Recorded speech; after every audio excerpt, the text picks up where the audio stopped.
vim trazer uma reflexão objetivando agregar no tratamento individual de cada um. E antes da gente iniciar o nosso momento reflexivo, julgo relevante, pessoal, todos vocês fecharem os olhos e que vocês façam a seguinte pergunta: por que eu não consigo mudar? Tente não fazer de modo periférico, superficial, mas de maneira mais profunda, visceral, essa simples pergunta: por que eu não consigo mudar? É curioso que a resposta para todos os nossos questionamentos já estão presentes, mas em decorrência dos tumultos no nosso palco psíquico, às vezes a gente se torna insensível a essa voz que advém da intuição e nem sempre estamos aptos ou capazes de ouvir a resposta genuína para os nossos questionamentos. E é com base nessa simples pergunta, por que eu não consigo mudar, que essa reflexão há de gravitar. Há uma história antiga de um lobo que cansou de ser lobo. É um lobo que andava solitário pela floresta e um belo dia ele passou próximo a um aprisco de ovelhas e sentiu vontade de pertencer àquele rebanho. Ele já estava angustiado com aquela solidão, com aquela solitude, e ele queria experienciar um novo estilo de vida. E ele chegou para o pastor das ovelhas e falou: olha, eu cansei de ser lobo, seria possível você me aceitar como um membro do seu rebanho? O pastor era uma pessoa muito generosa, muito amável, falou: olha, difícil tarefa que você está se propondo, mas eu vou te dar um voto de confiança. E aquele lobo, por muitos dias, conviveu com as ovelhas, aderiu a uma dieta vegetariana, se batizou na igreja das ovelhas. Ele ficou ali convivendo, tentando se adequar, buscando um novo estilo de vida, uma mudança, mas frequentemente o lobo sonhava comendo carne, e às vezes o que estava em seu cardápio era uma ovelhinha. Frequentemente ele era obsediado por pensamentos disfuncionais e ele se via comendo o próprio pastor. E ele começou a experienciar um conflito, porque uma parte dele queria permanecer vivendo em rebanho, tendo uma vida relativamente tranquila, comendo nos horários regulares, mas existia uma dimensão dentro do lobo que almejava a vida noturna. O lobo gostava de gelim, tequinho, maquininha, a casa das primas. O lobo gostava de vez em quando ir numa farmácia, comprar benzodiazepínicos. O lobo gostava de frequentemente fazer coisas que não eram compatível com aquela realidade de ovelha. E o lobo começou gradativamente permanecer no aprisco durante o dia e de madrugada ele fugia. Se envolvia ia para a festa, baile de favela, ia para a rave, zoava e no dia seguinte voltava ressaqueado para o aprisco. E aquele lobo vivia um contínuo conflito interior. Essa alegoria, essa história traz uma revelação muito importante para a nossa jornada evolutiva. Em várias tradições, seja do Oriente ou do Ocidente, sobretudo tradições tribais, há aquela velha história dos dois lobos que brigam dentro do indivíduo. E sempre o lobo que sai vitorioso é o lobo que é mais alimentado. É interessante que, biblicamente falando, o apóstolo Paulo, escrevendo a carta aos Romanos, ele teve esse discernimento quando ele disse: o bem que eu quero fazer, isto eu não faço, mas o mal que eu não quero, diariamente está diante de mim. Miserável homem que sou, quem me libertará desse corpo de corrupção, desta carne que me leva a fazer aquilo que eu não quero? Então é muito interessante a gente avaliar que nem sempre a gente consegue experienciar a mudança que a gente propõe. Por exemplo, todos aqui estão internados, estão em tratamento, estão buscando ressignificar essa jornada. Eu já vi muitos pacientes fazerem promessas: eu não vou usar mais droga, eu vou ter um novo estilo de vida, eu vou voltar a estudar, eu vou voltar a trabalhar, eu vou recuperar os meus vínculos afetivos, eu vou ser um pai presente, eu vou ser uma mãe presente, mas nem sempre a realidade corresponde com os nossos desejos. Em primeiro lugar, é importante ressaltar que toda mudança programada é irreal e ilusória. Todo mundo fala: eu vou começar uma dieta na segunda-feira. Será que começa? Se as mudanças programadas fossem reais, virada de ano, quantas vezes a gente já fez várias promessas? Esse ano vai ser diferente.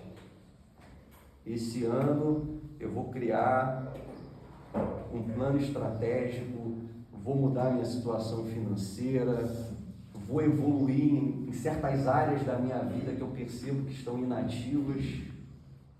E aquele momento de euforia, em poucos dias, se desvanece. Então, a primeira coisa a ser analisada em relação à mudança é que mudanças programadas inexistem. Porque a mudança é um fenômeno do aqui e agora. Eu me lembro que eu assisti um documentário há 7 anos atrás que falava sobre a sustentabilidade no planeta, e foi um tema bem interessante, e dentro daquele contexto foi falado sobre dietas vegetarianas, e naquele dia eu falei assim: cara, seria interessante eu aderir a esse tipo de estilo de vida. Só que a minha mente tentou me sabotar. Eu falei: pô, eu posso começar na segunda, eu vou aproveitar esse final de semana, eu vou numa churrascaria, eu vou comer tudo que eu tiver vontade, segunda-feira eu vou startar nessa minha dieta vegetariana. Só que eu entendi que isso era um truque psicológico. A mente, ela é procrastinadora. Ela sempre te leva a postergar uma decisão. Se você propõe uma mudança, essa mudança precisa iniciar agora. Não adianta você pegar um calendário e colocar: a partir do dia 23 eu vou mudar, porque durante esse percurso a sua mente vai te auto-sabotar. Então a primeira coisa que a gente precisa internalizar é que se eu quero mudar, essa mudança, ela precisa acontecer na imediaticidade do momento presente. E aquele dia, eu tive esse insight e falei: não, cara, a mudança ela vai precisar acontecer a partir de agora. E desde então eu não comi mais carne, nem bovina, nem suína, nem carne de aves e nem de peixe. Então essa experiência, trazendo para a minha realidade, me fez perceber que existem decisões que são cruciais. E a partir do momento que eu começo a me programar para mudar, mais cedo ou mais tarde você vai se deparar com a frustração. Existe um outro fenômeno interessante que está um patamar acima das mudanças, porque às vezes a mudança ela é momentânea. Exemplo disso é a história do lobo. O lobo momentaneamente se comportou como ovelha, mas não houve uma metamorfose, uma transformação naquela dimensão instintiva. Ele não deixou de ser lobo, embora ele se vestisse como uma ovelha, se comportasse como uma ovelha e se alimentasse como uma ovelha. A água, por exemplo, em certas temperaturas, ela congela. Quando ela está numa temperatura muito elevada, ela evapora, mas ela não deixa de ser água. A A água mudou apenas, em decorrência das circunstâncias. E às vezes acontece isso. Você está numa vida disfuncional, às vezes de drogadição, de compulsão, dentre outras particularidades, vem para um ambiente de tratamento e se adequa à semelhança da água. Mas se você não experienciar uma transformação, infelizmente o seu esforço, a sua dedicação vai ser infrutífera. Um carvão, por exemplo, em algumas condições, o carvão ele se transforma em diamante. O carvão, quando se transforma em diamante, não ocorreu uma mudança, mas ocorreu uma transformação. O diamante não volta a ser carvão. Então, existem certas particularidades que não exigem mudanças, e sim transformações. Uma lagarta, por exemplo, ela não deixa de ser lagarta se ela não voltar-se para si. Antes da lagarta virar borboleta, existe uma fase, que é chamada fase crisálida. É aquele momento meditativo da lagarta. E uma vez que ela experiencia aquela metamorfose, uma outra realidade se apresenta. É interessante, analisando essa história da lagarta, do carvão, o diamante nada mais é que um carvão iluminado. Uma borboleta é uma lagarta que se iluminou, que atingiu o ápice do seu desenvolvimento, do seu florescimento. E cada ser humano traz consigo um potencial. E às vezes, em decorrência das circunstâncias, em decorrência da nossa limitação, porque às vezes a gente não consegue mudar, porque o nosso momento presente nada mais é que uma repetição do passado. É como um disco arranhado. A gente sabe que existe um potencial dentro de nós, existe uma potencialidade latente, mas a gente fica naquele mesmo circuito, apenas perpetuando um padrão, em outras palavras, repetindo o passado. É interessante que quando a gente estuda outras filosofias ou tradições, inclusive o Marcão, ele tem ciência dessa temática em questão. Cachorros aí, galera. São os lobos aí, galera. Vou estar lá embaixo. Gurdjieff, que foi um sábio armênio, ele é um cara muito observador, e ele foi para a Índia, foi para o Oriente Médio, e ele analisava muito essa questão do comportamento humano. E dentro das suas pesquisas, ele descobriu que existiam 3 caminhos clássicos, que ele chamou o caminho do faquir, o caminho do monge e o caminho do yogi. O caminho do faquir, eu não sei se todo mundo aqui já viu imagens daquelas pessoas que sentam em pregos, eles andam sobre as brasas, às vezes ficam olhando fixo para o sol até ficarem cegos. Eles fazem coisas assim, inimagináveis com o corpo. O caminho do faquir nada mais é que o caminho do corpo. É aquele indivíduo que busca se tornar senhor do seu próprio corpo. Se a gente traduzir isso para o Ocidente, seria o atleta de alta performance, o fisiculturista, é o cara que adquire ao longo do tempo uma disciplina.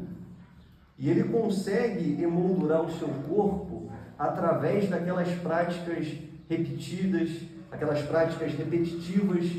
Ele consegue se autodisciplinar. Esse é um caminho. Porque é muito mais fácil você disciplinar o corpo do que disciplinar a mente. Se eu perguntar para o Sérgio, levanta a sua mão, facilmente ele vai levantar a mão. Mas se eu falar, pare de pensar, por 10 segundos, talvez ele tenha uma dificuldade. Porque é mais fácil disciplinar o corpo do que disciplinar a mente.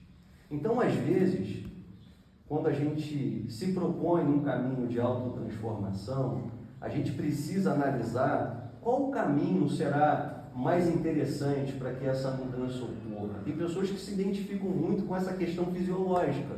Então, dentro de um processo de recuperação, a pessoa que se propõe atividades físicas, a pessoa que começa a desenvolver o autocuidado, ela tem grandes chances de realizar mudanças substanciais ao longo do tempo.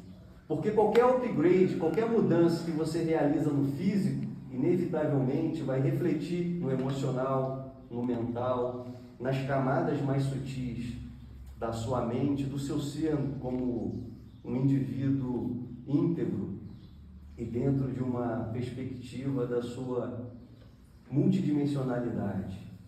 Então existe o caminho do faqui, segundo Gurdjieff, e existe o caminho do monge. O monge, na perspectiva de Gurdjieff, é aquele que reprime suas emoções, ou melhor, é aquele que desenvolve a capacidade de dizer não. Porque a gente tem, dentro de uma perspectiva psicanalítica, um id, que é aquela dimensão que deseja. Eu quero, eu posso, eu faço, eu realizo, mas vive muito à procura de um prazer imediato. Mas o caminho do monge é aquele que consegue dizer não às suas demandas instintivas. Por exemplo, na Idade Média, era comum os monges colocarem cinza sobre os alimentos, porque eles acreditavam que tudo aquilo que gerava um prazer te levava a uma prática pecaminosa. Então eles buscavam um caminho, eles renunciavam ao sexo, renunciavam a uma boa comida, era o caminho da renúncia. Mas se a gente traduzir, que caminho seria esse, o caminho do monge? É a pessoa que desenvolve o poder da renúncia. Eu posso, mas não irei fazer. É aquela máxima bíblica, todas as coisas me são lícitas, mas nem todas me convêm. Então o caminho do monge é aquele indivíduo que desenvolve a capacidade de ter escolhas assertivas. Além dele ter um discernimento, ele consegue refrear as suas pulsões, podemos assim dizer. Ele entende que existe uma demanda ali buscando se manifestar ou querendo de alguma forma interagir com o mundo exterior, mas ele consegue refrear isso. Então o monge é aquele que desenvolve a capacidade da renúncia. É um caminho árduo, não é uma seara simples de ser transitada, mas é também uma via, porque a partir do momento que eu consigo renunciar, você fortalece a sua capacidade de ser seletivo, podemos assim dizer. Então é muito importante, e eu entendo que aqui nem todos são dependentes químicos, mas isso é uma premissa que a gente consegue aplicar na nossa vida como um todo. A gente precisa ter a capacidade de dizer não, frente a um estímulo tentador, frente a uma circunstância adversa. Aqui o programa de NA fala sobre os evites. Só que se a gente não desenvolver essa capacidade de renunciar, a gente vai flertar com o perigo e, consequentemente, a gente vai ceder às tentações. Quando a oração do Pai Nosso finaliza da seguinte maneira: não nos deixeis cair em tentação, livrai-nos do mal, amém. É muito cômodo para o ego e confortável ser tentado. A gente gosta de ser tentado e a gente acaba se envolvendo em problemas e depois orando, pedindo ao poder superior que nos livre das consequências dos nossos atos. Então a tentação, às vezes, ela é confortável para o ego. Quando você, por exemplo, tem um compromisso com uma pessoa e você começa a ouvir elogios e de repente aparece ali uma circunstância, dizer não é difícil. Só que toda atitude, todo ato vai gerar inevitavelmente um resultado. Toda causa tem um efeito. Todo efeito tem uma causa. O acaso é simplesmente um nome dado a uma lei não reconhecida. Então é a partir dessas premissas básicas que a gente observa que existem caminhos. O caminho do yogi, que é o terceiro caminho, é o caminho do observador. É aquele que começa a entender que o problema não são os pensamentos em si, mas o quanto eles me afetam. Então o monge, ou melhor, o yogi é aquele que vai para uma gruta, que vai para uma floresta, que vai para uma cordilheira himalaica e fica ali se auto-observando. Porque todo caminho de autotransformação inclui autoconhecimento, autoinquirição, autoobservação. Sem clareza acerca de quem nós somos, não há mudança, não há transformação. Então o yogi, ele trabalha a partir da mente, porque a mente é um recurso tecnológico que só o ser humano tem. O animal tem uma mente subdesenvolvida. As plantas provavelmente têm uma mente rudimentar, mas no ser humano a mente atingiu um grau evolutivo significativo. Só que o problema é que às vezes, em vez da gente usar a mente, nós somos usados por ela. Então a mente como uma ferramenta é fantástica, mas se ela estiver orquestrando as suas ações, consequentemente você vai ficar enrolado, porque a mente mente. E se você confiar única e exclusivamente na sua mente, infelizmente você vai cometer muitos equívocos. Em primeiro lugar, a mente ela não tem correlação com o momento presente. A mente ela é fruta do tempo. É fruto do tempo. A mente ela pendula em duas instâncias: memória, que é passado, e imaginação, que é futuro. Ela não tem correspondência com o momento presente. Então é muito equivocado da nossa parte achar que a nossa mente ela deve abalizar o nosso comportamento. Pelo contrário, a mente ela precisa ser utilizada como uma ferramenta, como uma assessora, e não como senhora. A mente ela precisa assessorar e não arbitrar o seu comportamento. Assessorar o que exatamente? Se não é só a mente que decide, ela assessora que outro ímpeto, que outra instância? Por exemplo, todo desenvolvimento tecnológico advém da mente. Entendeu? Então a mente ela é uma ferramenta que pode melhorar o nosso conforto, a nossa dinâmica social. O problema é quando ela se coloca no lugar da nossa consciência, que é uma dimensão mais profunda. Ou seja, basicamente a gente tem que usar ela como uma ferramenta. Sim. A mente dentro desse contexto pode ser muito próxima da percepção que a psicologia tem do ego. O ego tem uma razão de ser, mas se você coloca o ego como um centro de importância, você se auto-sabota, porque o ego é egoísta, o ego é vaidoso, o ego é soberbo, o ego ele é suscetível aos pecados capitais. Então você vai ter uma dinâmica muito egocêntrica, você não vai viver em função do outro, apenas em função de si mesmo. Entende? Só que existe um quarto caminho, pessoal. Existe um quarto caminho. É um caminho onde a gente consegue conciliar todos esses caminhos anteriores. A gente não precisa ficar limitado ao corpo, a gente não precisa ficar limitado às paixões, a gente não precisa ficar limitado à mente.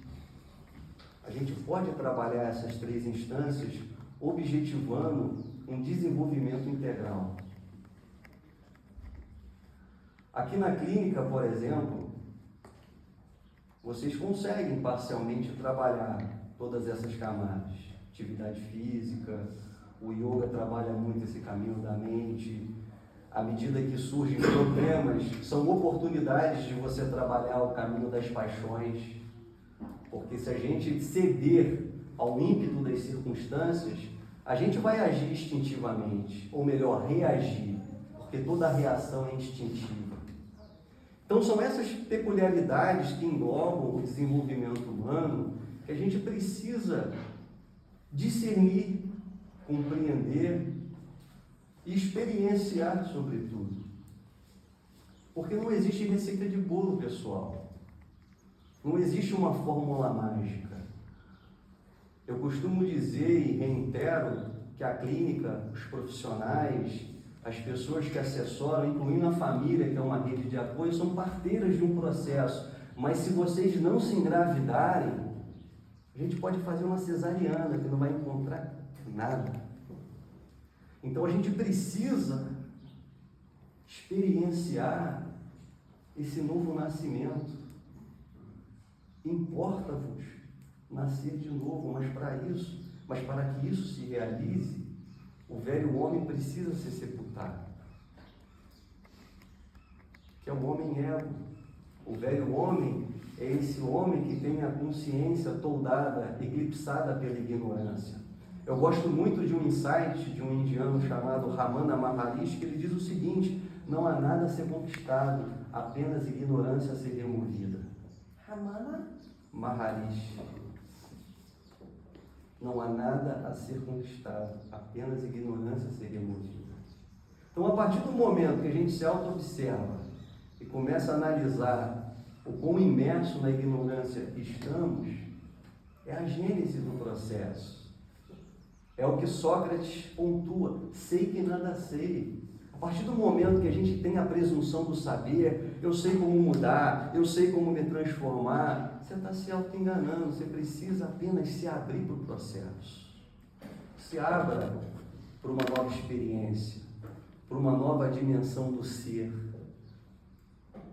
Porque não adianta a gente adquirir todo o conhecimento do mundo, ter acesso às melhores informações, às psicoterapias de ponta, se a gente não se abrir para o fluxo da vida. Às vezes a mudança não vai vir dentro de um setting terapêutico, a mudança vai vir você observando o pôr do sol. Às vezes uma experiência observando um animal na natureza vai trazer um insight de autotransformação, ou vai te engravidar por uma dimensão que você nem imaginava. Algo inimaginável pode adentrar o seu ser interior.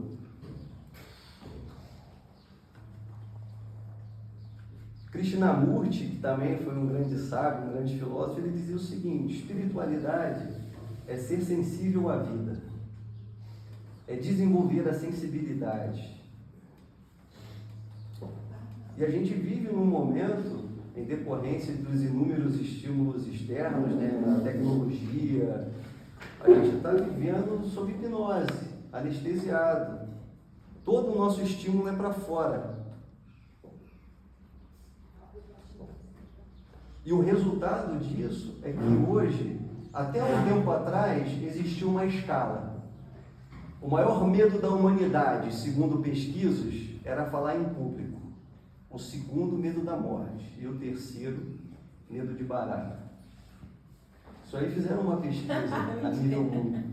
Só que hoje, na minha opinião, o maior medo da humanidade é a solidão. Mas por qual motivo o homem teme a solidão? Pelo fato dele não se conhecer, ele se tornou uma péssima companhia para si mesmo. Tem pessoas que até verbalizam: eu gosto de estar sozinho, eu gosto de ficar naqueles meus momentos a sós. Mas será que de fato você está sozinho? Ou você precisa de uma televisão, de uma série, de uma novela, de um fone de ouvido, de uma música tocando, de um livro? A solidão, ou melhor, estar em solitude, é você com você mesmo. Fizeram uma pesquisa no Reino Unido, colocaram vários alunos de uma universidade dentro de uma cápsula, por 15 minutos. Era uma cápsula toda branca, e dentro dessa cápsula tinha um dispositivo. Se ela acionasse, ela tomava um choque.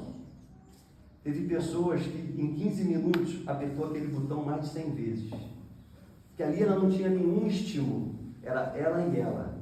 E para a maioria daqueles alunos, estar consigo mesmos foi uma experiência infernal.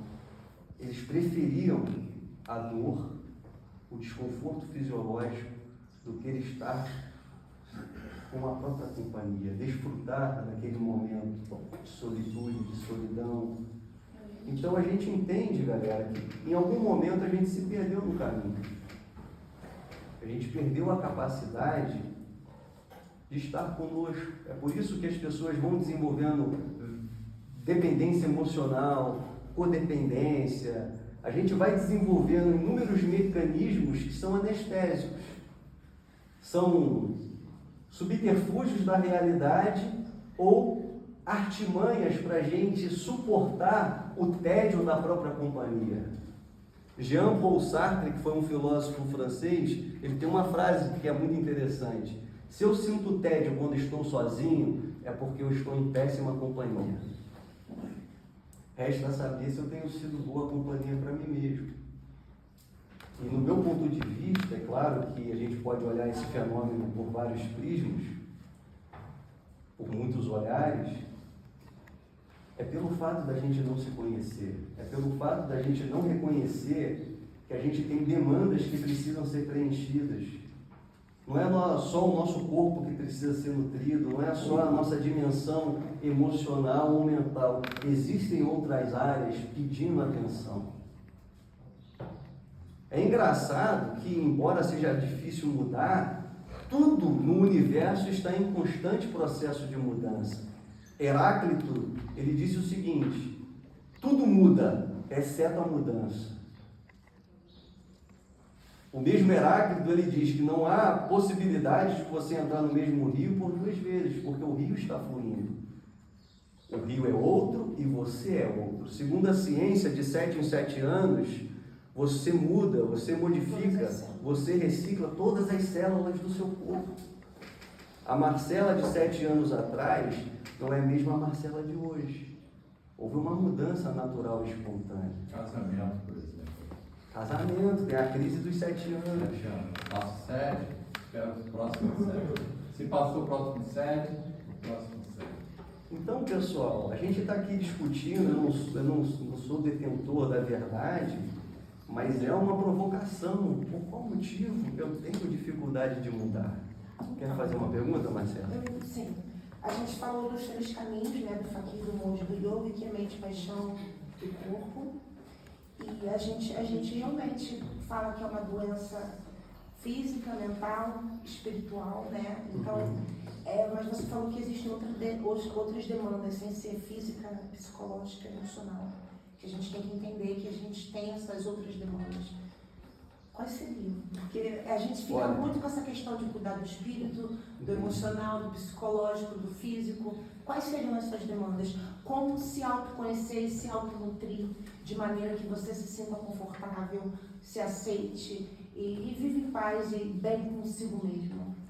Então, é claro que tudo isso passa pelo prisma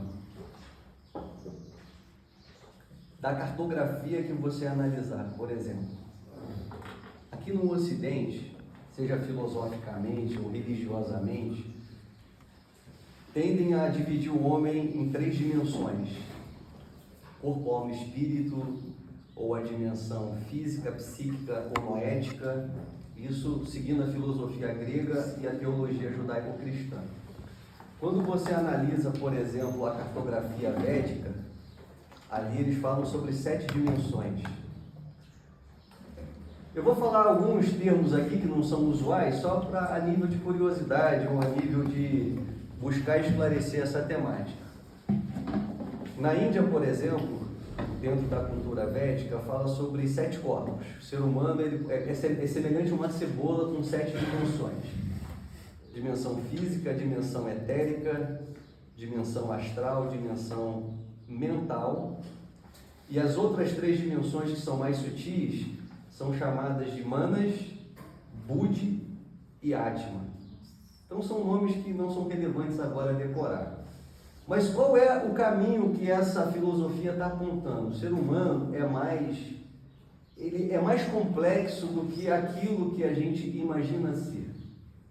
Então existem demandas que, por exemplo, que só serão preenchidas com o silêncio, só serão preenchidas com o amor, só serão preenchidas com uma ação desvinculada dos resultados.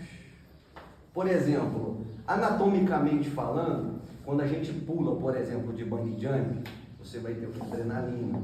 Quando você usa um tipo de droga, de substância, você tem o que? Dopamina. Quando você faz uma atividade física, endorfina. Mas quando você ama, você tem o que? Ocitocina.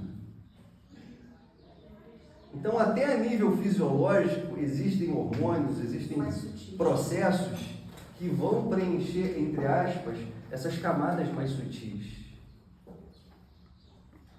Freud, ele chegou à seguinte conclusão, no final de sua profícua carreira como psicanalista, como cientista do âmbito da mente, ele falou, olha, no final de tudo, o ser humano precisa amar para não adoecer.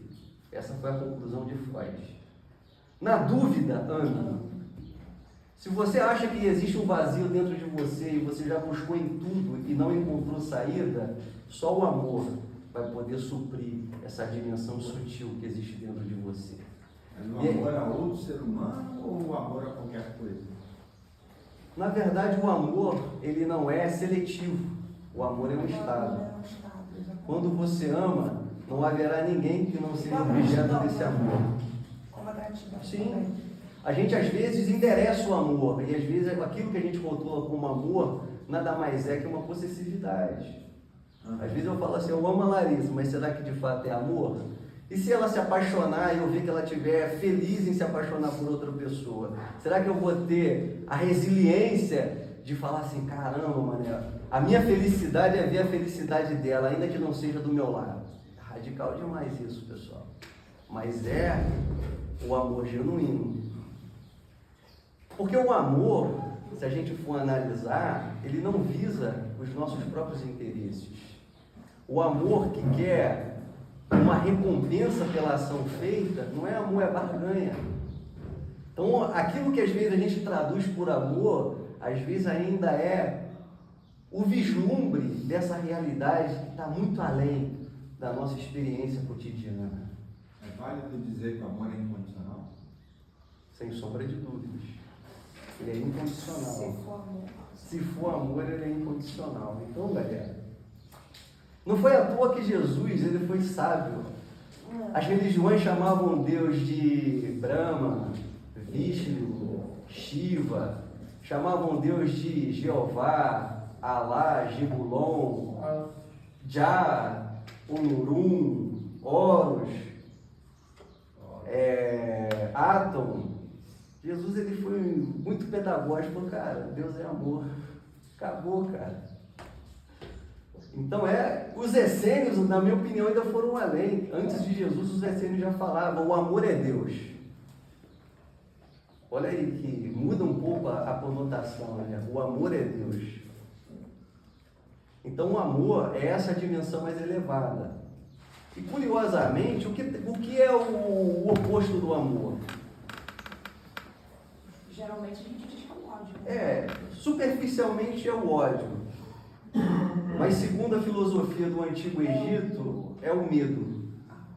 Porque o amor é o que aproxima, é o que une, é o que coaduna. O medo é o que separa. A gente se afasta de tudo aquilo que a gente tem medo. O ódio pode ser um outro polo do amor, mas ele não se antagoniza ao amor. Porque a temperatura, por exemplo, o frio e o calor, são polos da mesma realidade. Ódio nada mais é que amor reprimido. É igual o sangue está circulando no seu corpo. Quando ocorre, por exemplo, uma obstrução, seja num vaso, numa veia, numa artéria, num capilar, você vai ter o quê? Um derrame. Um acidente vascular. Ódio nada mais é que amor reprimido, amor que deixou de circular. Ou vazio, cara. Eu vejo mais como o amor reprimido. Falou que prende entre o amor e o ódio, há o vazio, em seguida vem o ódio, ou logo...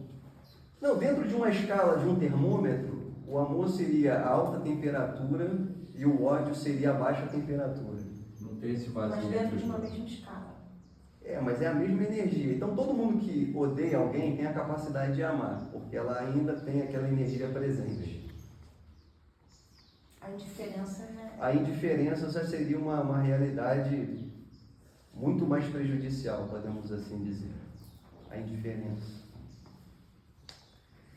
Então é basicamente isso, pessoal. A gente falou de tanta coisa, mas todas essas coisas que foram mencionadas convergem para uma só realidade. Porque eu não consigo mudar. E não sou eu, não é um guru, não é o mestre, não é o professor, não é o psicólogo, não é o terapeuta que terá essa resposta para você especificamente. Porque aqui a gente está lidando com seres humanos que possuem a sua subjetividade, as suas particularidades, as suas necessidades, as suas demandas intrínsecas. E é você que vai descobrir esse caminho da autotransformação. É você que vai percorrer essa senda, embora haja dificuldades em meio ao caminho, embora haja percalços, não foi à toa que Jesus mencionou que a porta é estreita, o caminho é apertado, é porque você não passa acompanhado, você passa sozinho. Para você percorrer esse caminho de autotransformação, você precisa romper com a psicologia das massas. Você precisa experienciar essa jornada sozinho. É um monge, né? O Sozinho. monge fala para o aluno, para o aprendiz que chega no monastério, ele pega um garoto, o aprendiz do monastério, ele chega, mestre, o que eu devo fazer para se tornar um monge? Aí o monge chega para ele e dá uma vassoura. Vai lá e varre em volta daquela árvore as folhas que estão no chão. Aí ele vai, varre, deixa tudo limpinho. Monge, terminei de varrer. Aí ele entrega, olha para trás. Aí cai uma folha no chão. Volte lá e tira aquela folha. Pô, monge, mas as folhas vão continuar caindo. Mestre, o que eu devo fazer? O dia que você desistir, tirar aquela folha, você vai desistir de si. Então, Perfeito. fique sempre varrendo, fique sempre e se tornará um monge. Perfeito. Muito bom. E ele ficou varrendo toda hora. Porque vai cair folha, né? Toda hora vai cair uma folha, e tira aquela folha. A questão da mudança constante, né? Sim. É tudo. É a perene reforma íntima. É. Pode falar, Ele querida. reforma É muito isso. separado, tipo, a gente nasceu sozinho, a gente vai morrer sozinho e a gente sempre tá meio que sozinho na nossa cabeça. Sempre, querendo ou não, sempre ser isso. Sim. É um jeito, tipo, a gente, porque a gente não consegue mudar, às vezes é muito difícil a gente mudar, porque a gente quer que as pessoas entrem na nossa cabeça, mas querendo ou não, nunca vão entrar, sempre vai estar a gente só. A gente precisa entender o seguinte: nenhuma mudança imposta é proveitosa. Aí eu mudo porque o outro quer que eu mude. Não. Eu preciso reconhecer as áreas que precisam ser trabalhadas dentro de mim que exigem mudança. Porque às vezes a gente até, eu não quero mudar, é uma opinião, é um direito seu não querer mudar. Mas você precisa ter a sensibilidade. Se o seu estilo de vida, como é que está refletindo no seu entorno? Porque somos seres humanos sociáveis. A gente não está isolado numa ilha. Então, às vezes, para um convívio harmônico, eu preciso adequar o meu comportamento, eu preciso mudar a minha visão de mundo, eu preciso ser mais empático, porque eu vou me colocar no lugar do outro.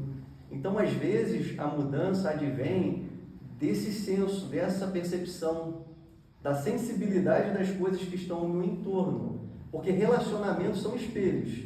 Quando eu começo a ouvir muita reclamação ao meu respeito, é porque eu estou refletindo algo que não está reverberando ou refletindo bacana no outro. Então eu preciso analisar, ponderar e verificar o que está acontecendo para que as pessoas no meu entorno reajam de maneira diferente. Então são essas particularidades que a gente precisa analisar. É todo direito seu permanecer como você é.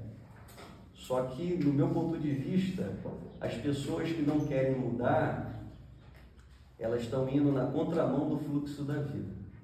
Porque a vida é uma metamorfose ambulante. Eu sou assim, vou morrer assim. Ignorância, estupidez. A pessoa que dorme do seu lado não é a mesma que acorda.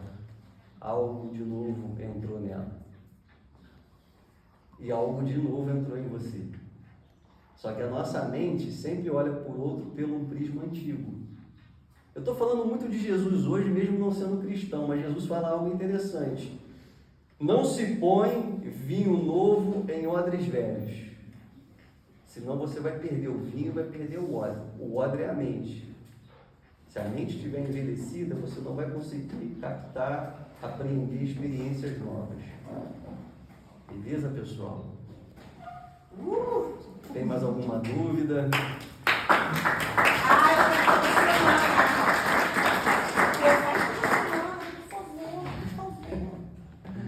A gente pode tentar combinar aí, pelo menos, de vez em quando, né? A gente Uma horinha só por semana. Não tem espaço, o Márcio falou que ia fazer